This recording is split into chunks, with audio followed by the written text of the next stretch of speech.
What's up there, sports fans?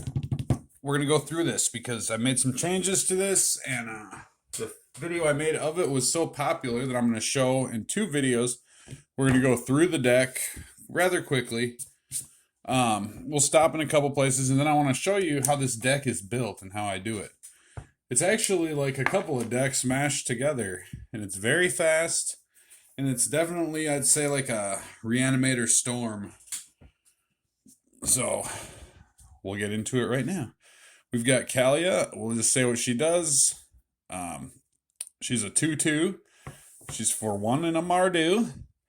Flying. Whenever Kaalia the Vast attacks opponent, you may put an angel, demon, or dragon creature from your hand onto the battlefield tapped and attacking that opponent. That in and of itself in modern day Commander is not very good. And I will tell you why. Because getting in these expensive casting costs, cheating these creatures, this becomes the crux of your deck, and you don't want that. So this is rather a Kaalia Wallflower deck. Kaalia has like literally 2 jobs in this deck. To bring a dragon in at a certain time, which isn't necessary at all, or to bring a demon in, which is more necessary, but in and of itself is not necessary either.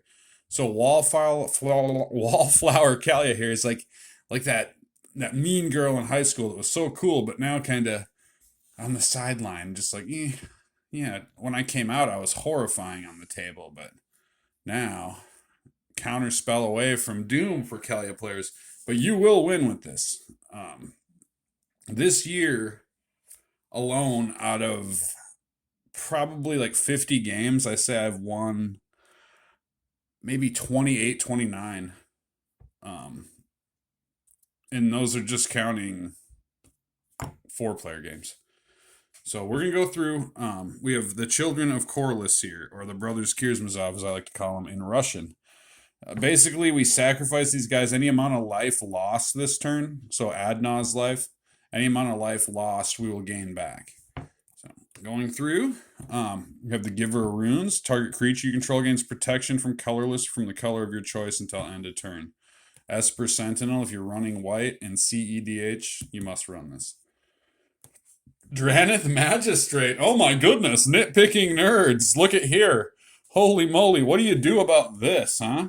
What do you do if it's in your hand, huh? Oh my god, get rid of it that way. A million other ways. Where's a lightning bolt? Give me a lightning bolt. Give me something. Exile it. Whatever. Big deal. So, Draneth Magistrate. Yeah, your opponents can't cast the commander, but they can remove this. And if they remove Draneth, right, then they're not going to remove some other key piece. So Draneth is going to soak up removal. Leonin Relic Warder. Razzakat combo much, right? So when Razzakat, or Leonin here, Relic Warder enters the battlefield, you may exile target artifact or enchantment. When Leonin Relic Warder leaves the battlefield, return the exiled card to the battlefield under its owner's control. If anybody's not familiar with the Dead Cat dance, we hit this in the graveyard with Animate Dead, or what's that one with the shrunken head looking thing? I can't believe. Oh gosh. Let's just say Animate Dead, and when this enters the battlefield, it creates again and again a loop of entry, leave, enter, leave, enter, leave, enter, an infinite loop. So you can sacrifice it to Razzakat, draw your deck, seek out win conditions, so many things. And you can also utilize it for ETB damage triggers, ETB card draw. Anybody on this channel, you're familiar with the way we roll around here. We like combos and we like dirty, dirty decks. So, Grand Abolisher. During your turn, your opponents can't cast spells or activate abilities of artifacts, creatures, or enchantments. That's amazing. Again, he's going to be soaking up that removal because people do not want to not be able to interact with you. So, Grand Abolisher, he's great. Early game, get it out there, and if we can pop it off. Now, for the longest time, I was a total hipster, and I was very proud not to have an angel in my deck. But I do have an angel now, and I put my misprint Linvala, Keeper of Silence, in there. And how is this a misprint? Well, it's got a double stamp, buddy. And it's got this. Come on now. If you look very close, come on, phone, look closely. All right, there we go. Yeah, see the inking never met there. So that was just from a jump start. So I keep her in there because flying and activated abilities of creatures your opponents control can't be activated. And a lot of times I don't mind if those are activated, but again, other people will mind, and this is going to take removal. So as much removal as is in High Power Commander and cedh. Ah, yes. Speaking of cedh and High Powered Commander, Abdel Adrian Gorian's Ward. Enter World Dragon 2.0. World Gorger Dragon 2.0. So Abdel Adrian Agorian's Ward. I'm sorry. You know what? We should be having more fun. People are like, you're usually a kook, man. But no, I want to seriously do these this kind of stuff, these deck tech. But getting back to that, Abdel Adrian Gorian's Ward enters the battlefield. Exile any number, not exile all permanents you control until Abdel Adrian. So that's the difference between World Gorger. This is going to exile target permanents, not including land cards. So you're not going to get infinite like land enter the battlefield to create infinite mana or anything because you cannot, non-land permanents. But you can do ETB triggers, as we talked, where we can bounce this back and forth and bounce other things with it as well. Say like any type of, like if you're running a red and white deck, for example, you could run like a Goblin Chain Welder or anything that enters the battlefield is going to do that damage. So do this, animate dead, get it back. Anything to pop this back and forth. Basically very similar to Leonin Relic Warder. Very similar as well to World Gorger Dragon. And 4/4 for 5 is a little steep, but I'm just loving that card. Just can't speak enough about it. As I am the Dautai Voidwalker. I've loved this since its release. If a card would be put into an opponent's graveyard from anywhere, instead exile it with the Void counter on it. Sacrifice Dautai Voidwalker. Choose an exiled card an opponent owns with a Void counter on it. You may play it this turn without paying its mana cost. Very great card right there. It's going to give you the choice of cards to choose with these counters.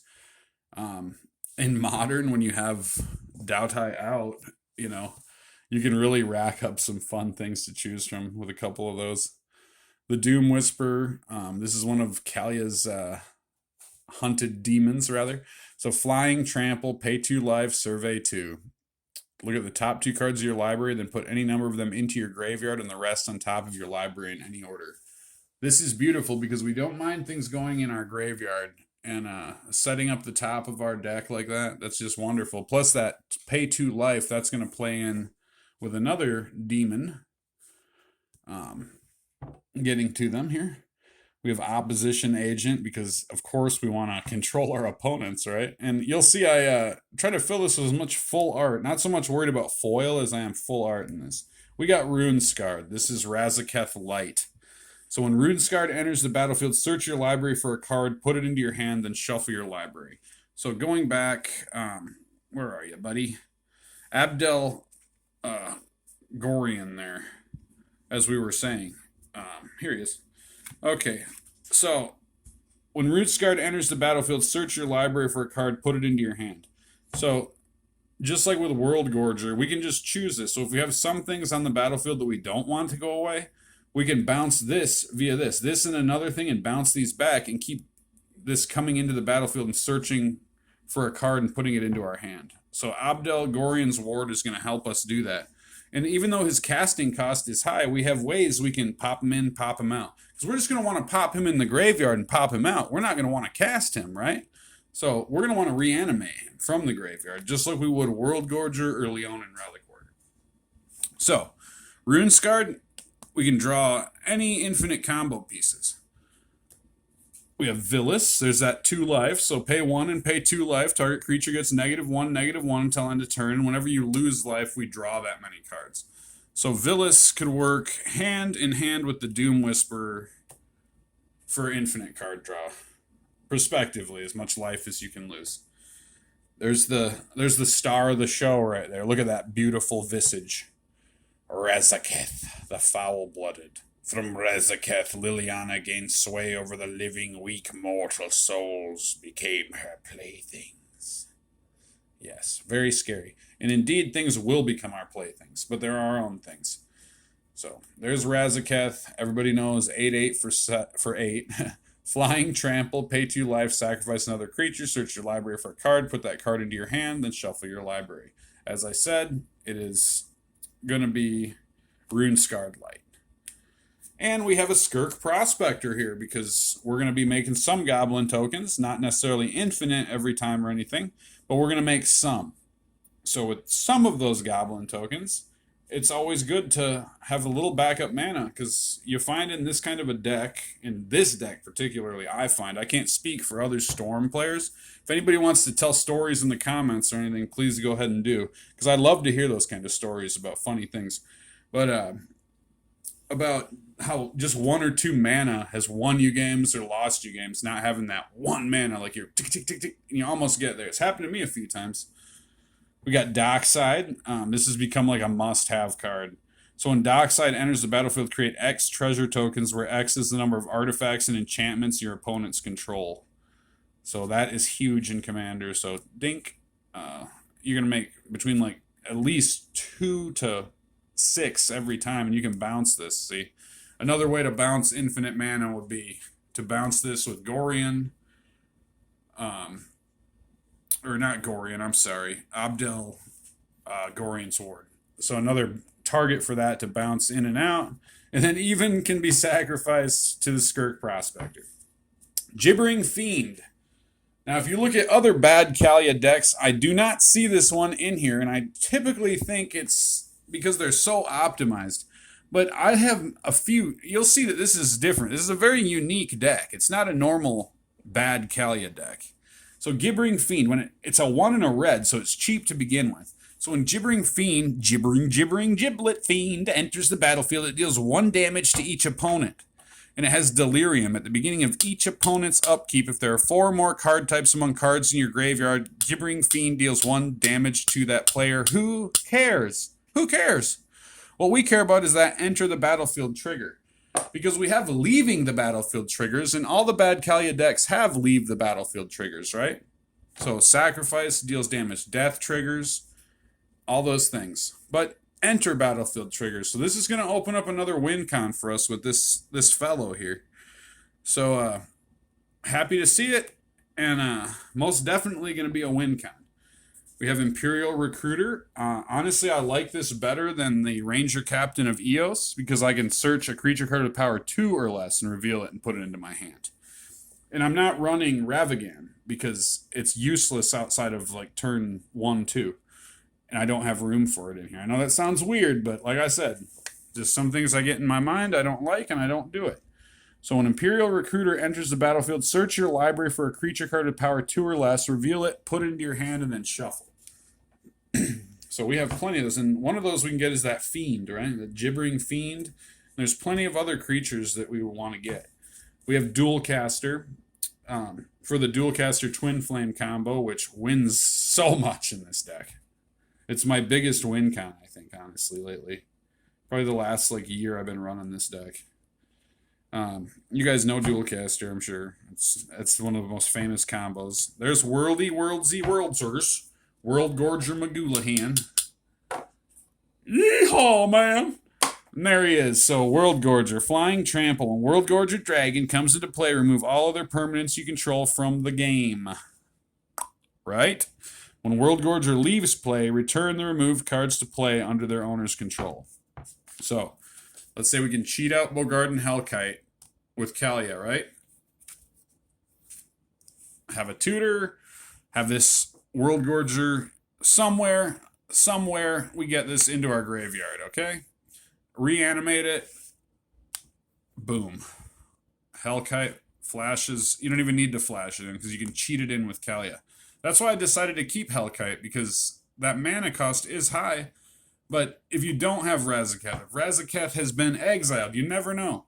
You never know. This is a switchblade of different little combos. And I'll show you in the next video, which will be shorter than this one, hopefully, how these work like that. This is like a few decks put into one.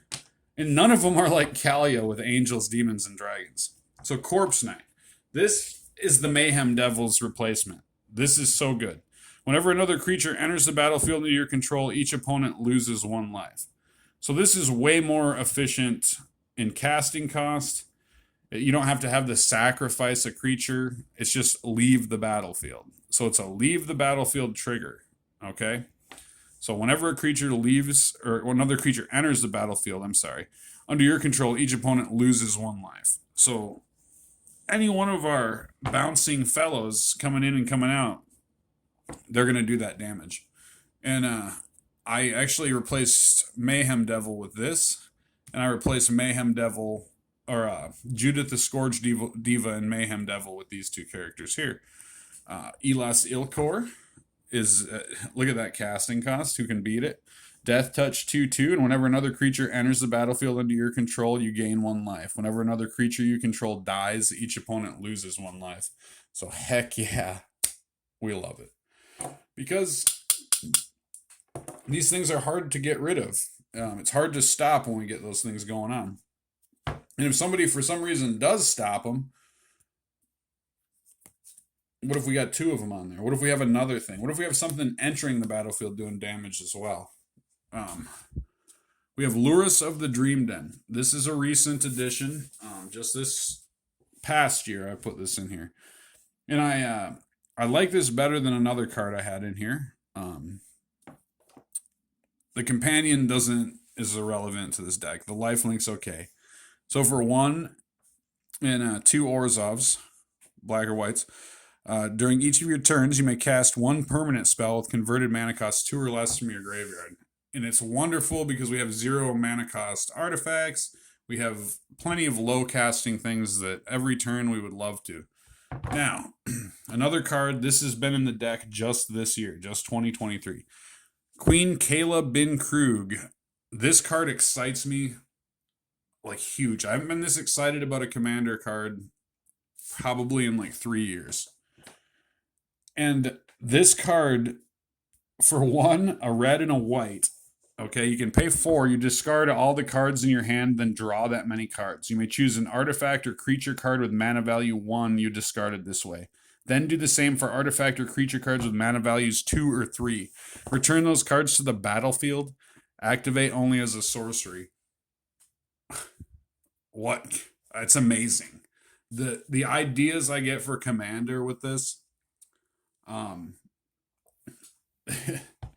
The only thing that would make this better to me is if it was Mardu. If it was just black, red, white. Oh my god. I'd be like, Kaalia, have a nice day, honey.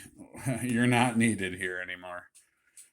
But my goodness, that is powerful. And I've been having so much fun doing this ability. Just going right through, generating some mana, getting those goblins, sacrifice them, keeping that mana rolling, doing things, and then getting 4 extra mana on the end. Pay, tap. It's just wonderful. This every turn being able to refill your hand. Here we go, Ephemerate. This is another card in Modern that is awesome for ETB triggers. So exile target creature you control, let's say Dockside. Then return it to the battlefield under its owner's control. So there's that ETB trigger happening again. And it has a rebound, which rebound, it doesn't say what it is here, but rebound means that you can cast this and target something on your next turn. However, it's exiled afterwards. We have Path to Exile here. This is a card some people don't run in cedh, but I like this removal here. And that's okay. They get that tapped land. That doesn't matter to me because I'm going to exile a creature. And sometimes exiling is real important, as everybody knows. It's a lot more important than destroy or return to hand or put in graveyard or sacrifice. Because exile, it's gone. And we don't have to deal with it anymore. Just like Swords to Plowshares. These 2 together are very powerful. And if you're running white, you should definitely run both of them. You know, I wouldn't tell anybody what to do because some things that I should run in here, like I should proxy a Lion's Eye Diamond probably. But I don't know, like I don't feel good about proxies. I had a bad experience with some proxies once. I just don't. You know, I play cedh without him and I tend to win, so I'm not missing anything, I don't think. I mean, it'd be great to have the Lion's Eye, but now we have Silence. So for quiet yourself. Quiet yourself. Your opponents can't cast spells this turn. That's good for when we're rolling, right?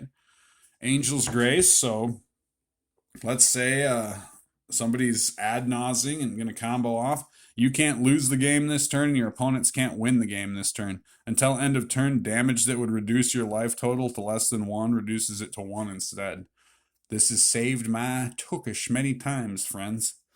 Yep, and boy howdy, love this. And actually, like, this has created some bad blood, I think. It's one of those cards, like, if you've been winning like steadily and you're just playing for funsies, maybe it's good to not play that and let your somebody at the table combo off. And I would say that, like, you got to read the room when you're playing these decks, because some people would say this is not a cedh deck. I say it is, but because it doesn't have like Lion's Eye and the Mox Opal and Mox Diamond and such, that it's not. To me, it is. So read the room. You know, sometimes it's okay to step back and be like, you know what, I don't need to win at all costs. That's okay too. And I'm sure the nitpicking nerds would appreciate that. All right, destroy target permanents. Controller creates a 3/3 green elephant creature token. So we got some mana generators that everybody that plays black will know. We have Burnt Offering. We got Vampiric Tutor, of course, right? It's funny, all right, we got Dark Ritual. And here's the one that I was sent to by a very awesome viewer who heard a sad story about me buying one of these and it not ever arriving. And I couldn't find one, and a viewer sent me this. And I won't give you away, but I'm sure you guys have watched some videos by this person, and I really absolutely appreciate it. And you're awesome, and I hope you're still enjoying my videos. And like I said, I'll have this in Tomb forever, and I appreciate you watching my videos. So thank you very much, and thank you for the content you put out there. Cabal Ritual. Oh man, I just picked one of these up. Now, look at the foiling on these. I think these are probably some of the European prints or something, man, because these are just beautiful. I'm not going to take it out of that double sleeve, but holy moly, that's fresh from Card Kingdom.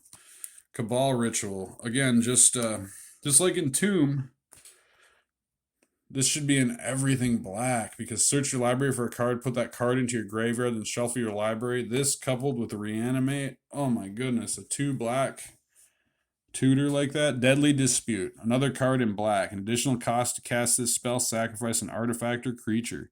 Draw 2 cards and create a treasure token. We got Adnaz, Elemental Blast. We're going to shoot through a little faster now. I wanted to go through the creatures. Final Fortune. Because everybody playing high power EDH, Wild Magic Search. I did a little video about this in itself. Destroy target permanent. This is red. For 2 red. In red, destroy target permanent and opponent controls. Its controller reveals cards from the top of their library until they reveal a permanent card that shares a card type with that permanent. They put that card onto the battlefield and the rest on the bottom of their library in a random order. This should be in everything red. This is an awesome card. Oh, there's our golden pig of the deck there. Animate Dead. Necropotence. You guys have seen my Necropotence video, I bet, right? This needs no introduction. Necromancy. That's the card I was thinking, with the raisin head. The California raisin there. Hey, brother.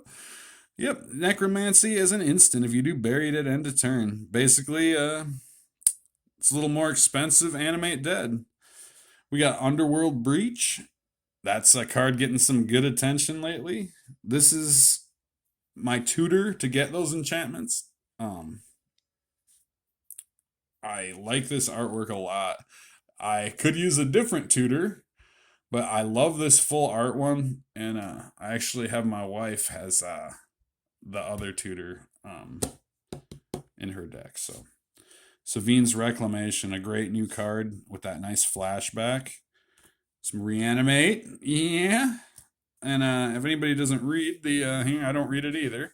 But we have Culling the Weak here. Sacrifice a creature and generate 3 or 4 black. Sorry.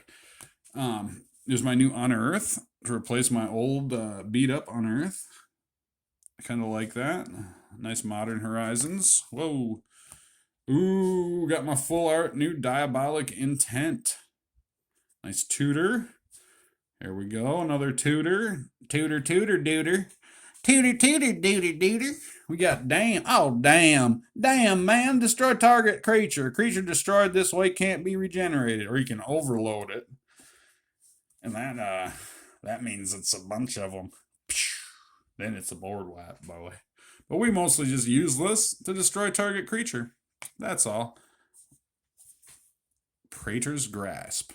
The most annoying card in EDH and CEDH. Search target opponent's library for a Wincon. An exile it face down. Or a hate. Oh, hate. Then that player shuffles his or her library. You may look at and play that card for as long as it remains exiled. The only drawback is it has to be within your colors. So, for me, it has to be in the Mardu colors. But even so, there's plenty of nice Wincons at a table. You know, even though you don't have blue. Here's my new Buried Alive. I had a really nice old Chinese proxy that I didn't know was a proxy, but then I looked at it very closely and it was a very good one. And because it was foiled, it wasn't this one. It was the one from 96, what was it? Odyssey. The Odyssey Chinese one I had was a proxy. I actually cut it in half to look, and it had the black instead. You know, it was a very good one, but the foiling kind of put me off. But I've had it a long time. I got it in a box from a Goodwill order, so no biggie. But I got this to replace that because, like I said, I don't run proxies. Search your library for up to 3 creature cards, put them into your graveyard, and shuffle your library. Oh boy. Got a Grim Tutor. Oh, it's a Grim Tutor. We like a Happy Tutor. Dooter, Happy Tutor. I'm not going to rhyme any more of that because... Alright, let's see. Peer into the Abyss. Target player draws cards equal to half the number of cards in their library and lose half their life rounded up each time. Who doesn't want to do that, right? Faithless Looting. Draw 2 cards and discard 2 cards into our graveyard and or other hand. Flashback cost, 2 and a red. Love flashing that back. And there's my mother there with the can of paint and the bowl of hot soup. That's right, Mom. Who spilled this paint in the garage? I'm going to burn your face with hot soup. Actually, I made my mom some good soup yesterday, and she just loved it. She's like, oh, your soup. And I was like, oh, good, Mom. I'm glad you like it. I make my mom matzo ball soup. Isn't that funny? I was like, here, Mom, here's Bubby-style soup for you. And she loved it. And I love it, too. All right, let's see here. What do we got? We got Rite of Flame. So for 1 red, add 2 red to your mana pool. Then add 1 more red to your mana pool for each card named Rite of Flame. So basically, we're going to generate 2 free red mana. There's the new Gamble from the new set, and I absolutely love this here. What's the worst that could happen? You discard what you went for. But that doesn't matter in this deck. We don't care. Search your library for a card, put that card into your hand, discard a card at random, then shuffle. Heck, ladies and gentlemen, in this deck, we might be crossing our fingers that we discard the deck, or discard the card that we went and searched, right? Yeah, why not? We got Kildatha Rebirth here to generate those goblin tokens and sacrifice a 0-cost artifact. Twin Flame. No introduction. Shattered Perception. This is the poor man's Wheel of Fortune here. Discard all cards in your hand, then draw that many. Flashback of 6. Flash that back more than you'd think, to be honest. Jessica's Will. Another card getting a lot of attention lately. Choose one. If you control a commander as you cast this spell, you may choose both. Add 1 red for each card in target player's hand. Oh, there we go. Now we're down to the... got the Mox Amber. Lotus Petal, got a Jeweled Lotus, we got a Soul Ring, Talisman of Hierarchy, Talisman of Conviction, we got an Arcane Signet, and then we got a 1, a 2, a 3, a 4, a 5, a 6, 7, 8, 9, 10, 11, 12, 13, 14, 15, 16, 17, 18, 19, 20, 21, 22, 23, 24, 25, 26 lands. Don't you like that? Isn't that fancy? And there it is. And I'm going to show you in the next video. So don't go anywhere. Come right back. In the next video, part 2, video 2, I'm going to show you these mini decks, these smaller decks that make up the whole deck and how it works. Thanks for joining me. And here's the good ones. And don't forget, You saw it here. You saw it first, Nessie.